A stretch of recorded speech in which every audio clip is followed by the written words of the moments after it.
Hello, everyone, and welcome to Co-Creation Station, the podcast where we talk about spiritual magic, the law of attraction, the mind-body-spirit connection, and how to best enjoy this mystical, miraculous, mysterious, crazy, sometimes confounding, but always incredible journey we call life. My name is Collin. I'm a musician, tarot oracle card reader. It's still hard for me to say, even after a whole season's worth, and teacher. Hey, Collin. My name is Stephanie, and I am a transformational life coach. I help people shift away from negative thinking, and it transforms their lives. So thank you so much for listening to this episode. If you're listening to the audio version on Apple Podcasts, Spotify, or wherever you get your podcasts. And thank you so much if you're watching this episode on the Co-Creation Station YouTube channel. For those of you listening to the podcast, if you could review us and subscribe, that would be awesome. On the YouTube, if you could subscribe to the channel and hit the like button on this video, that would help us a lot if you feel motivated. And we're very grateful to you for that. Each week here on Co-Creation Station, we start the conversation from a different perspective, different jumping off point. And for today, I guess I'm the one that kind of came up with the jumping off point, which is a concept I've become familiar with called receptivity, which means receptivity is sort of my understanding of it is how open am I to the messages from my own intuition, my higher self, the part of me that acts from a spiritual perspective, a loving perspective, and my understanding of my higher power, spirit, God, whatever you want to call it, whatever you understand that to be. And when I was first learning about this, what I learned was that especially in this modern day 2021 life we're in, where there's all these options for everything, that can be overchoice, and meaning it can create a lot of noise and fog in my mind so that I'm worrying about things a lot or trying to figure things out a lot or thinking about things that are actually kind of trivial just because they've come into my zone. And sort of receptivity is about clearing out some of that mind clutter, and not being distracted all day long, and getting in touch with my true self so that I can listen to what some people call their gut, or my intuition, like that inner true voice that's like that knows what's right for me and what's best for me, and can also listen to guidance from my understanding of my higher power, which I think you have a great story about that actually, which is the whole which maybe you talked about before here, but the relax sign. Like for me, that's part of receptivity, is like when I'm present and when I'm being myself, I see signs from the universe. Like I literally will be driving and a billboard will say something like, it's time for a new direction in your life or whatever. And I've been wondering, like with some project I'm working on, like, should I stay with it or should I make a different choice? And I'll see a billboard that says, you know what to do, change lanes or whatever, and I'm like, oh, there it is. Yeah. But I love your story about the relax sign, if you're comfortable sharing it. Of course. Yeah. And we're going to repeat stuff here. So you heard it once. Yeah. I don't remember if we, yeah. I don't know. I don't think I ever did. So this was back in, I think it was 2014. And my had gone, so it was in October, but my birthday was in September, and my neighbor had given me she had left a birthday card on my doorstep and a little gift. And I remember opening it up on Sunday, and it wasn't your typical birthday card, but it said relax on it. I was like, oh, okay, that's different. And it was really sweet, Dear Stephanie, I hope you had a fantastic birthday month. You deserve all goodness and happiness. I love and support how you live your life. Here's to great health, happiness, and health and laughter. Brini, 2014. And I was like, oh, cool. And I, so I put it on my desk, and then Sunday morning woke up to finding out that my ex-husband had a major stroke. And it's like, holy cow. And Monday, or maybe I woke up Monday and found that out. I forget how the days, but was driving down the freeway, and we were going to go meet with a friend, my girlfriend and I, up to Alpine, and driving down the 8, my friend was driving, and there's this huge, it was a mural. Now that I know it now, I'm really familiar with it, said relax on it. I was like, there's that word again. Then we get down towards El Cajon, because this was in towards Mission Valley more. We get down and there's another huge sign that says relax. And I'm like, I'm telling Ruby, I'm like, that's like the third time I've seen relax. Like, it's getting bigger, you know? And letters are literally getting bigger. yeah, because I was, I had been given an opportunity, and I was going to be going to New York. So I was really nervous about that. And then I was concerned about my daughter and, my ex-husband, and all that was going on. And I was getting the clear message, and I wasn't sure which one the message was about, but it was obvious that Spirit wanted me to relax. So now I have painted relax everywhere. I like written it. Here's one. It's a little, it says relax, trust, relax, trust. So yeah, and now it's like my word and stuff. So, but I think a lot of us don't pay attention to those little things. We think like Spirit's going to come down and we're going to have a conversation like you and I are like physically here. Right. And I don't believe that's how it works. Somebody maybe have had the experience like that, but for me, and it's grown over time, the little signs, and it's paying attention to those. And I think as I've become someone who has meditated regularly over the years, my intuition's gotten stronger. I notice those things. I think for me, it's not about my intuition getting stronger. Like, my understanding of it is I'm listening to my intuition more often, and I'm heeding its advice more often. And it's not so much that I was like choosing to not listen to it before. It's more that I was so busy during my days, and I was so stressed out about, I've got to do this on my to-do list and this on my to-do list, and I got to do the thing and the thing and the other thing, that doesn't put me in a place where I can, like, if I'm like super busy and stressed out, literally the universe can put a neon billboard blinking in my face, and I will just not even I will not even notice it. You know what I mean? Because I'm so in my head, and I'm so focused on not present. Like, I'm not present. I'm thinking, I'm worrying about the future. I'm having fear projected thoughts about my future, or I'm rehashing conversations I had yesterday, like, did I say exactly the right thing or the wrong thing? Or like, when my friend said this, did they mean this or did they mean that? Like, should I ask them? Should I let it go? All those sorts of things. I'm not in the present moment. And that's what I found. I found that for me, my experience of Spirit or my higher power is in the present moment most often.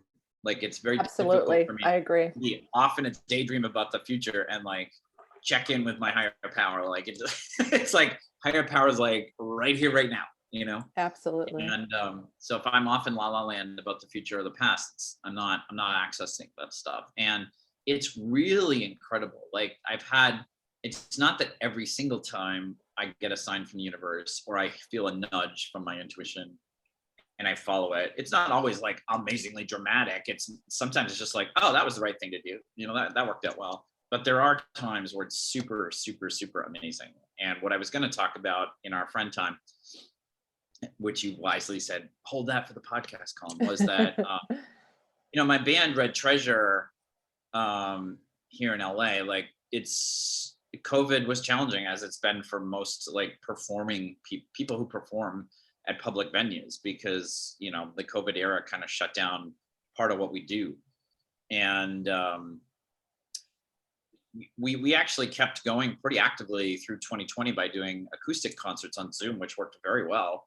But then some things happened, and we sort of fell out of the habit of that. And then, so it did for a lot of 2021, we weren't doing much. We weren't very active, and it's definitely like affected my energy around it. And then, but I've been doing a lot of like decluttering lately, like of my laptop. I'm getting like photos off my laptop, and I'm decluttering piles of paper I got in my apartment here. And something that happened, I think, as a result of that, it wasn't a direct causal relationship, but Friday night around midnight, I just got inspired all of a sudden out of the blue. And I remembered this song that my bandmate Gabriel and I had we came up with the basic music, like the guitar and the drums for the basic part of the song 2 years ago, I think, 2019 sometime. And I just got this spark of like, I think I might have lyrics for that song. And I didn't actually at that moment. I didn't have all the words, but I was like, I had this like internal nudge, like, I think I have the lyrics for that. I think I should listen to the thing that we recorded 2 years ago in rehearsal and get out my pen and paper. And I've had this experience before, but it had been a long time since I had it. And 100%, I followed that intuition, and I wrote all the lyrics in like 10 minutes flat. Nice. And then I wrote like a musical bridge for it, and a musical intro. And we had rehearsal yesterday, so this was like the night before. I was like, this song. Yeah. And but my bandmate Gabriel and I, this is only the second in-person rehearsal we've had since the start of COVID. And so part of me, I had this thought of like, oh, well, maybe we should just practice the songs we already have. Like, maybe we shouldn't work on new songs right now, whatever, maybe that's too soon. And I just saw that as like some sort of weird fear thought that had nothing to do with how I really felt. What I felt like was, dude, that song's awesome. You were inspired last night, and like my heart was telling me, do one of your old songs to warm up. That's fine. That'll help you get in the zone. Then just spend the rest of the rehearsal working on that song. Nice. And like let go of like, the whole results thing, the hows, like, well, if we want to be a big famous band, maybe we should be working on the older songs so that, I just followed that. And Gabriel is great in the sense that he just, he's very good at going with the flow. Like I'm very impressed with his ability to do that. And we played one of our old songs that we know to warm up. And then I just said, I got this song that we actually wrote part of it 2 years ago. I worked on it last night. Let's work on it now. And he was like, all right, let's do it. And nice. We went blow by blow, and we didn't finish the whole thing, but we got a lot of it like figured out. And it was, both of us, I think I could speak for him on this because I saw his energy at the end, very similar to mine. We were both jazzed the whole time, like the whole time. And we needed to come up with a bunch of different ideas throughout the whole thing to carve the song out, And I just felt like I was in that zone of like, I didn't worry like, oh, what if we don't figure out the next part perfectly? I was just like, we said this almost the whole time we were rehearsing, which is, well, let's try it and see if we like it. And I love that. And sometimes I forget that in the musical creation process is like, there's no deadline for us usually. Like there's nothing stopping us from just like, if we have two different ideas for the same part of a song, try them both. And our ears and our hearts are like the perfect, like indicator of like, yep, that's the, like, we'll play it one way and be like, that's all right. And then we play it the other way. We're like, that is the way to do it. Yeah, I love it. It's all feeling. It's not, there's no scientific instruments like, oh, in the future, your fans will like it better. It's just all intuition. It's all just like being in the energy and the flow.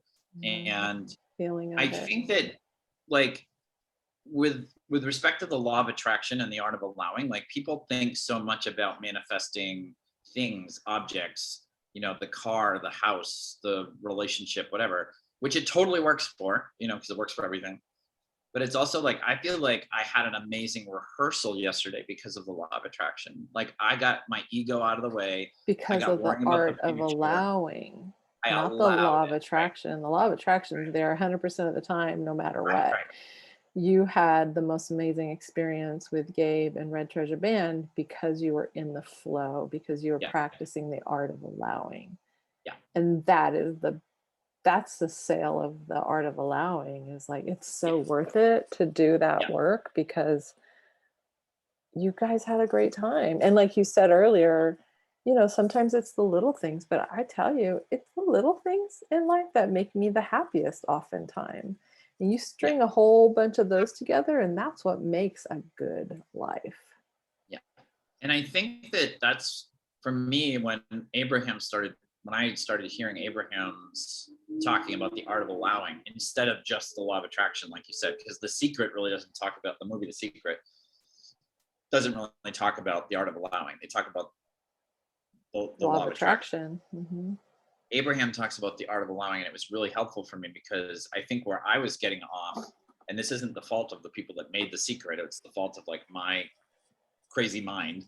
But when I first watched The Secret, it's like, oh, okay, now I have a lot of work to do. I have to identify all the things I want, to sit down. I have to think really hard. And then I have to like visualize them. And then I have to feel good. I have to fill myself with good thoughts so that I can, and then I'm going to sit there and I'm going to new car, And then when like, it doesn't happen, because I used to do that a lot too when I first started listening to Abraham, I'd try it for a little bit and then I wouldn't get what I want. I'm like, this doesn't work. And then I'd go back to just how being myself, and then I'd be like bummed again, and then I'd try it again, and I'd do that flip fight. It works, it doesn't work, it works, it does. And then finally, I think it was through the meditation, just meditating every day. And I had this experience after 30 days of meditating every day. I just felt so good. And then something big kind of happened that showed me like, oh my gosh, I couldn't have done that without this support. And then I just like started gobbling up a lot of their work, or just listening to it every day, reading. And then in like it must have been a year, I just had this transformation, and I didn't even know it was happening. But I remember walking with a friend one day and she's like, yeah, you're really different. I go, really? She goes, yeah. And I'm like, oh, so it's good stubs. Yeah, I think for me, receptivity, it's like there are certain things I mean, sometimes I just end up there. Sometimes I just wake up and I'm in a good place, and I'm receptive. But I think there are times where I can tell that I'm like distracted, I'm worrying, I'm stressed, and I know I'm not being today. I know, oh well, I'm not going to be very receptive right now because my mind is just occupied with all these like monkey mind thoughts. And so I think meditation for me is a really great way to open up to receptivity. Well, and you Anything were I can talking calm earlier about, but you said meditation, you've had a struggle with that. No, you said breathing, right? Yeah, there's a type of meditation that's very common where they get you, or sometimes they do it in parts of guided meditations where they'll just say, okay, in order to get in the present, we're going to focus on our breathing now. So, breathe in slowly and just feel the breath moving in. Yeah. I'm not making fun of it. I think it works for a lot of people. Yeah, it works for me For me, too, to there's just slow something my about breath it. down. Yeah. For me, there's something about it where, I can get distracted trying to focus on my breath. And what's been working for me lately is something I heard in a different guided meditation, which is focusing on, like, if you're sitting in a chair, focus on feeling, like I have my hands on a table here, like feel where your skin is connected to the table. Like actually feel that in your body. Feel where your butt is connected to the chair. Feel where your feet are connected to the floor. And like really feel that part of your feet where you can feel the floor in your feet. And for me, I don't know why, but that's just that works a little bit better for me than the breathing. It's very grounding. And what it does is it just gets me present. It gets me, one of the really cool things about the brain is that it actually can only consciously focus on one thing at a time. Right. It can actually do autopilot things and a conscious thing. So you can be driving and be on autopilot and actually focus on talking to your friend on the phone. Right. You can do that. Not recommended. You can do that. But the conscious thing, you can't consciously talk to your friend and in the exact same moment of time consciously, take out a piece of gum. You can do both, but what's actually happening in your mind when you look at it in micro, you're switching, you're paying attention to your friend, then you see the stick of the pack of gum, and you listen to your friend, then you pull out the thing, so then you it's listen flipping to your friend, back and forth. You're very quickly, but the truth is you can only focus on one thing at a time. So that's the good news for me about that is that if I want to get present, and I think about, okay, I'm going to feel how my hands, I can feel in my hands where it's touching the table. I can't worry about the future in that moment. Yeah. My brain is actually incapable of rehashing a conversation with a friend from 2 days ago, or worrying about, something that's coming next month, because I'm in the present, focusing on the feeling of my hands on the table. And it's such a illusion that I think that by worrying, I'm going to protect myself from a future moment, something bad happening. Because 9 times out of 10, it never happens. Right. And 2, like I heard this and I saw this somewhere. I need to write it down because I really love it. Something about when it comes time, whatever it is, you'll be able to handle it. Like you'll have the support or whatever it is to get through it. So I was thinking earlier too about how spirit, the universe, God, whatever you want to say it, is so cool because I get whatever I need in the moment that I need it. Like the timing of it is so perfect. I receive right in the moment what I need. It's not, sometimes it'll be like, oh yeah, I'm going to use this for later. But oftentimes spirit comes in right at the exact moment that I need to know, receive, deliver, I'm told where to turn, whatever it may be. And I think that is so cool. Like that is so spirit. This is so synchronous, unsurprisingly synchronous, because I was decluttering some of my affirmations last night, and I came across this one, and it's like perfect for what we're talking about, because we've talked about how the brain, the research that's been done on the human brain now, we know that, back in very, very ancient caveman and cavewoman times, our brain developed as a way to like help us survive. And therefore we still have that brain for the most part. And so the brain is like trying to save us from, we always talk about saber-toothed tigers and warring tribes over the hill and woolly mammoths and things like that. But those things aren't here for the most part today. But our brain, that's what it's sort of built to do primarily, is to find problems and solve them, because it feels like problems are dangerous. They threaten our survival. So we have to solve them so we can protect ourselves and survive. But that's actually not what's going on. And I'll share, apologies to the podcast people, I'll read it for you. But YouTube people, I'll throw it up on your screen here. And I think I got this from Kyle Cease, who's kind of a self-help guru, I guess. I went to one of his events here in Los Angeles a few years ago. And this isn't a direct quote, but this is sort of what he said. Many things that are actually not a big deal at all seem like a very big deal to your mind. And this is because your mind believes that it has to save your life every day. But in reality, you are safe. You don't need saving. The trick is to realize and remember this. Don't allow your mind to get you to react to trivial things as if they are threats to your survival. And I think it's easy for me to talk about other people with this, but I do it too, which is the whole thing about, I will be involved in some project with friends or whatever, and someone, like, my brain will identify a problem with the project or whatever, and like my friend will say something like, well, I don't think that's a big deal, and all of a sudden I'm filled with adrenaline, I'm angry, I'm like, and I feel like I have to fight my friends to make sure that they understand that this is important, we can't let this go, we have to make sure it's great. And it's literally, my brain is like, it's jacking me up to fight the tiger from the caveman and cavewoman days. And there is nothing like that going on. Like there's nothing like that going on. And like, I've had this experience, I would assume people listening and watching have had it, where you overreact, and like you can see on your friends' faces like, oh boy, Collin just went off. Like, you know what I mean? It's like they can tell that you've overreacted, but I'm filled with adrenaline and the drugs from the brain. Don't you understand what's wrong? Yeah. And I think this is so common in our culture, where people overreact to things, and in the moment they don't feel like they're overreacting, because the brain has decided that this is the tiger, and it sets our program for that in motion. It, you know, gets the adrenaline pumping, it gets our juices flowing, it fills us with the emotion of anger.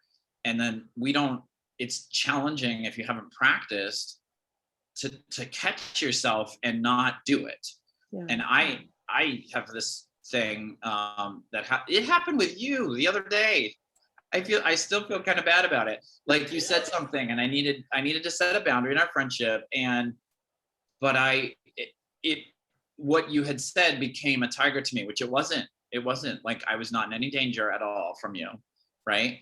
But I got like I know, I'm so sorry. I haven't done that to you in a really long time. I feel bad. I was more upset because I was super excited and I wanted to share some fun with you. And so I was like, my little girl was like, I can't share my fun thing with him. I know, I'm sorry.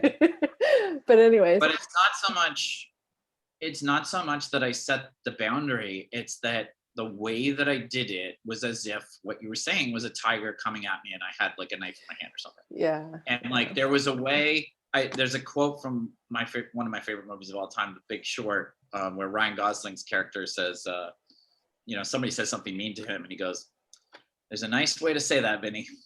And I love that quote, because so often as humans, we do have information that we need to communicate to a coworker or a friend or a family member or a neighbor.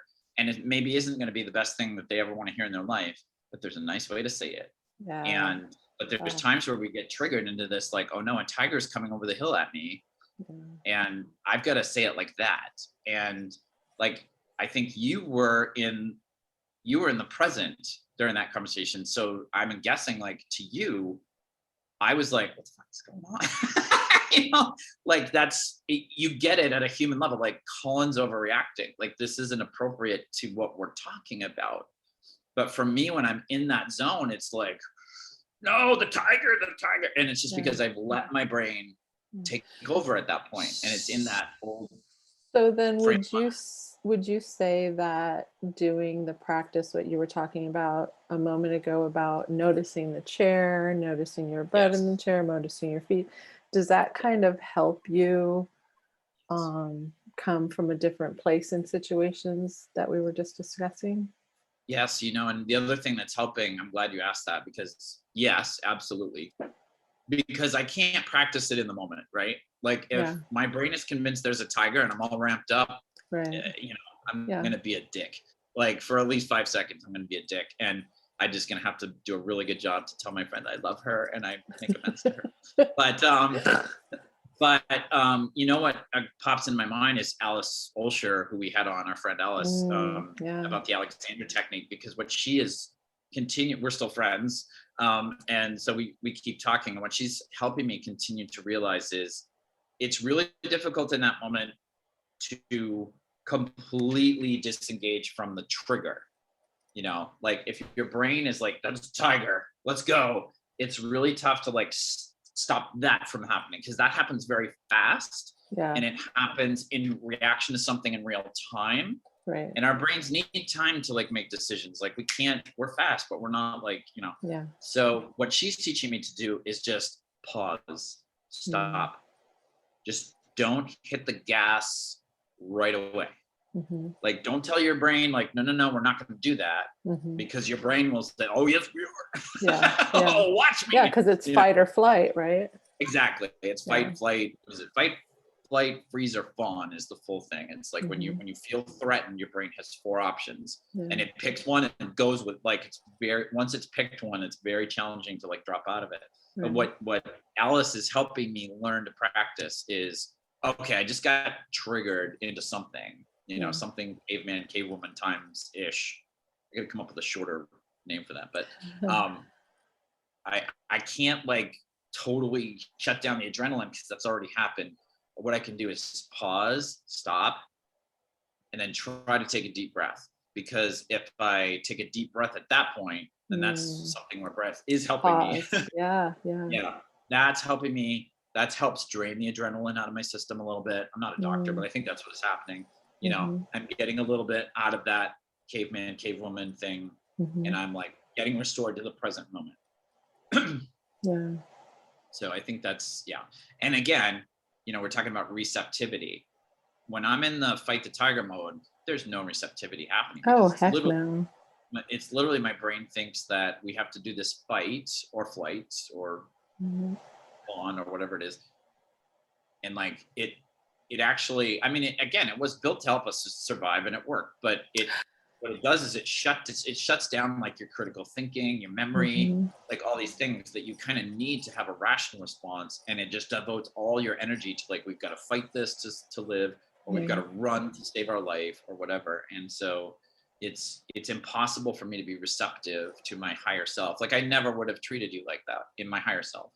Right. I'm taking responsibility for what I did. I mean, it's me. But if I was in a calm, loving state and you said what you said, and I was like, okay, I do need to let Stephanie know about a boundary I need to have with her. Yeah. I would have done it in a kind, calm way. That's receptivity. That's like I'm connected to my inner higher self. In the fight, flight, freeze, or fawn thing, there's no way I can access that. So the solution, if I get triggered, is to stop and then try to take a deep breath. Yeah, I love that. How much of the brain do we actually use? Is it like 4%? Like what is it? It's really small, right? Is it? I was reading some research about that too recently, and that's a little bit of a misnomer. I think what the article that I read, and I can't think of the author, but it basically said there's been this idea for a long time that we only use I think it's 10% of our brains. Okay. And so that means that 90% of our brain is getting wasted or it's not getting fully used or whatever. That's not the whole story. It really is, now that we understand the brain a little bit better, it's a little bit like, well, the brain is allocating resources for a whole bunch of different stuff, because while I'm saying this, it needs to make sure I'm still breathing. It needs to keep digesting whatever I had for breakfast. It needs to like monitor the temperature in case I get cold or hot. So I mean, it's not as simple as saying we're only using 10% of our brains, but I think what you're going for, or what comes up for me when you say what you said, is when we get triggered into fight, flight, fawn, or freeze, the brain does cut out critical functions. Like it does this sort of emergency. I wasn't thinking of that at all. I was just thinking of, so, we've talked a lot about how this fight or flight is because of back when we were less evolved. So we still have that part of our brain, but I was thinking, we've come a long way. And I was just like, maybe what if we were to tap into those other areas of our brain, what are the possibilities of it supporting us into these higher states of beingness. And so when that happens, it's minuscule compared to what we can really do. That's what I was thinking of, is like, what if that became less of the norm of that fight or flight caveman, where our mind's always fear-based, trying to protect us. And what if we tapped into like this all is well, or having the sense of knowingness about the future? Because if there's no such thing as time, everything is now, because all of us have had those intuitive where I've just known things. Like what I was telling last week, where I just knew I was going to win. I just believed it so much, and therefore I did. Having those kind of things be the norm. That's what I was thinking of. It's like, what if we headed in that direction? How can we support that? What can we do to access the different parts of our brain that? And I think for me, meditation was something that did. Once I started meditating regularly, I just noticed I was calmer more often. I had better feeling days more often. And I just had this knowingness about things than ever before. Well, I think your amazing strategy of the tell me something good, which you can do with someone else or you can do it with yourself, is thinking thoughts that put you in a positive emotion state, happy or calm or whatever that is. I think the more it's sort of a progressive sort of thing, is my experience of it. Is the more I Absolutely. practice that stuff, because that's another thing that's great. It's sort of like a double-edged sword with the brain, is that the subconscious mind is very programmable.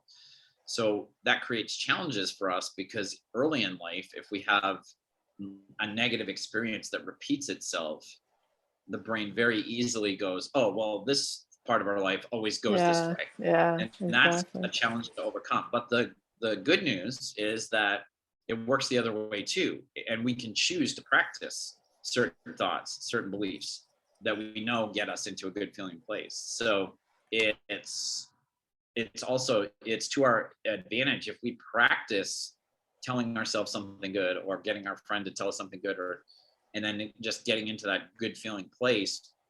The more normal that becomes, the more often it happens naturally. And I think you're spot on when you say, when you're talking about vibrating at a higher level in the brain, vibrating at a higher frequency.